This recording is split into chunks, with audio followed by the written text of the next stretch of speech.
Hi అండి, welcome back to our channel vlogs with Shailaja అండి. నేను మీ శైలజ. ఈరోజు అయితే నాకు కొంచెం అన్నం తినాలనిపిస్తలేదండి, ఫీవర్ ఉండే కదా. అందుకే ఇక మా సార్ని అయితే కొంచెం గిన్నెప్ప వేసేవా అని చెప్పేసి అని అయితే అడుగుతున్నా అండి. కొంచెం హెల్ప్ చేయమని అంటున్నా నేనైతే. అదేనండి, గిన్నెప్ప అంటే ఏంటిది? సర్వపిండి, మన తెలంగాణ స్పెషల్ అన్నమాట. ఇప్పుడైతే దానికి కావాల్సిందైతే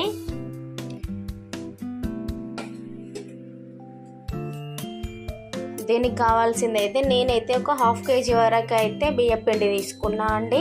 ఇందులో వచ్చేసి 1 టీ స్పూన్ వచ్చేసి కారము, 1 టీ స్పూన్ వచ్చేసి ఉప్పు, అందులో చిన్నవి ఇందాక నేను చూపించినట్టువి 3 ఉల్లిపాయలు అండి. చిన్నవి, పెద్దదైతే మీరు ఒకటి వేసుకుంటే సరిపోతుంది. ఇందులో ఉప్పు, కారము, ఉల్లిపాయలు, ఇగో కరివేపాకు అండ్ కొత్తిమీర.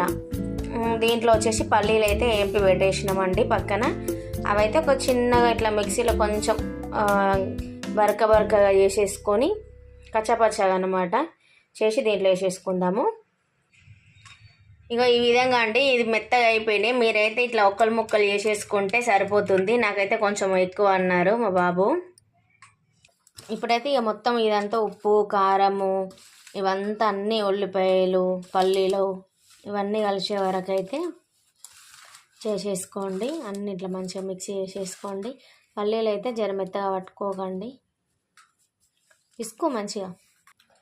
ఇప్పుడు ఇందులో అయితే అల్లం పేస్ట్ వేసుకోవాలండి. కొంచెము అల్లం పేస్ట్ వేసిన తర్వాత ఇదంతా మీకు కలిపిన తర్వాత చూపిస్తా. నేనైతే కొంచెం వాటర్ యాడ్ చేసుకుంటూ మన గారెల పిండి ఏ విధంగా అయితే కలుపుకుంటామో సేమ్ అదే విధంగా అయితే కలుపుకోవాలి, ఓకేనా?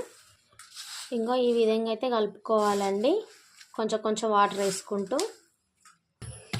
ఇంకో ఈ విధంగా అయితే పిండి కలిపి పెట్టేసుకోవాలండి. మనకి ఏ సైజులో వేసుకుంటామో చిన్న గిన్నెలో, మేమైతే ఇగో ఇంత పిండి అయితే తీసుకొని చూపిస్తా చూడండి. ఇంకా ఈ విధంగా అయితే కొంచెము మాకైతే కడాయిలు చిన్న దాంట్లో పెట్టేసుకుంటున్నామండి. మేమైతే మామూలుగా మీరు సర్వపిండి పెట్టే గిన్నెలు ఉంటాయి కదా, వాటిలలో కూడా మీరు పెట్టుకోవచ్చు అనమాట. నేను ఇది పెట్టిన తర్వాత మీకు చూపిస్తాను నేను మళ్ళీ. ఇంతే, ఇక దీంట్లో ఒకటి, ఆ కడాయిలో ఒకటి, ఈ రెండైతే పెట్టేసి మీకు చూపిస్తాను నేను, ఓకేనా? ఇప్పుడైతే వస్తున్నాయండి సర్వపిండి గిన్నెలు అని చెప్పేసి, ఓన్లీ ఫ్లాట్గా ఉంటున్నాయి. అవి అయితే మంచిగా కాలుతుంది అన్నమాట. ఇంకా ఈ విధంగా అయితే హోల్స్ అన్నమాట, మంచిగా పైకి కూడా ఇట్లా కాలడానికి అయితే హోల్స్ అండి. కొంచెం నూనె ఏమైనా ఎక్కువ అనిపిస్తే వేరే కడాయిలో పోసేసుకోండి, ఓకేనా? ఇంకో ఈ విధంగా అయితే వేసేసుకొని కొంచెం మూత పెట్టేసుకుందాము. ఒక 10 నిమిషాలు అట్లా చూద్దాము.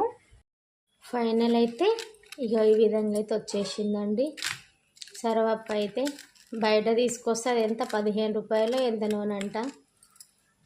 ఇంకో ఈ విధంగా అయితే చూడండి, టేస్ట్ కూడా బాగుందండి.